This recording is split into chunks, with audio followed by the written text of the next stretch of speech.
আসসালামু আলাইকুম ওয়া রাহমাতুল্লাহি ওয়া বারাকাতুহু।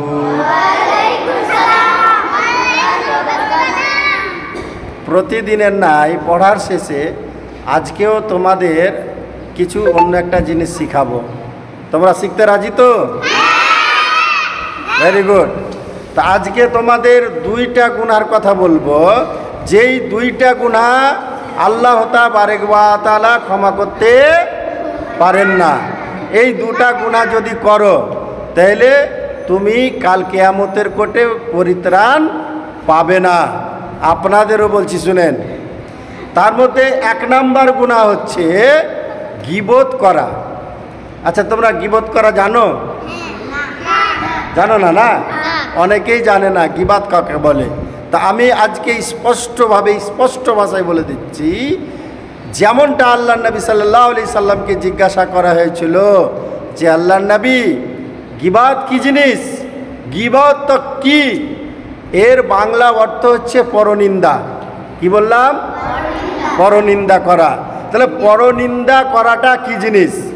আল্লাহ নবী সাল্লাল্লাহু আলাইহি সাল্লামকে জিজ্ঞাসা করা হলে তিনি বললেন, পরনিন্দা করা হচ্ছে তোমার অন্য ভাইয়ের কোনো একটা কথা অন্য কাউরির সামনে বলা, যেই কথাটা যার সম্বন্ধে বলছো সে যদি শুনে তাহলে সে মনে দুঃখ পাবে।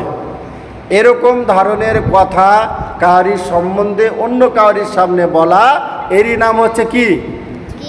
গীবত করা। এরই নাম হলো কি? গীবত করা।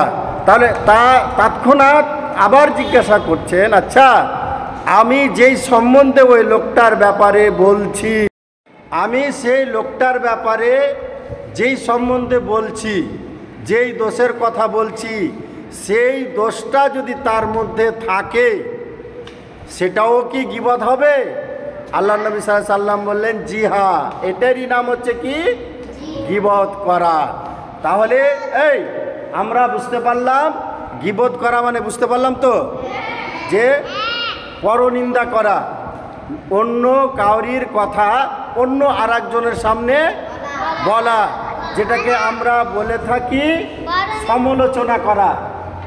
কাউরির সম্বন্ধে সমালোচনা করা, এটারই নাম হচ্ছে গীবত করা। তাহলে এটা কত মারাত্মক বড় গুনাহ! এটা কত মারাত্মক বড় গুনাহ শুনে নাও। যেই এরকম ধরনের কাজ করবে, অর্থাৎ যারা গীবত করবে, তাদের গুনাহ আল্লাহ তাবারক ওয়া তাআলা ক্ষমা করতে পারেন না। তাদের গুনাহ মাফ হবে না, সে যতই ভালো আমল করুক, ওর এই গীবত করার গুনাহ ক্ষমা হবে না। আর আরেকটা গুনাহ আছে, যেটা হচ্ছে হকুল ইবাদ, বান্দার হক। একই রকম গুনাহ পড়ে। গুনাহটা কি পড়ে? একই রকমই হয়। একটা হলো গীবত করা, আর দ্বিতীয় নাম্বার হচ্ছে হকুল ইবাদ, বান্দার হক নষ্ট করা। তো গীবত করা সম্বন্ধে আর একটু বলি। তুমি যেই লোকটার সম্বন্ধে পরনিন্দা করছো, বলছো, সেই লোকটা হয়তো আল্লাহ তাবারক ওয়া তাআলার কাছে ক্ষমা চেয়ে তার গুনাহ মাফ করিয়ে নিতে পারবে, কিন্তু তুমি কি করবা? তুমি তো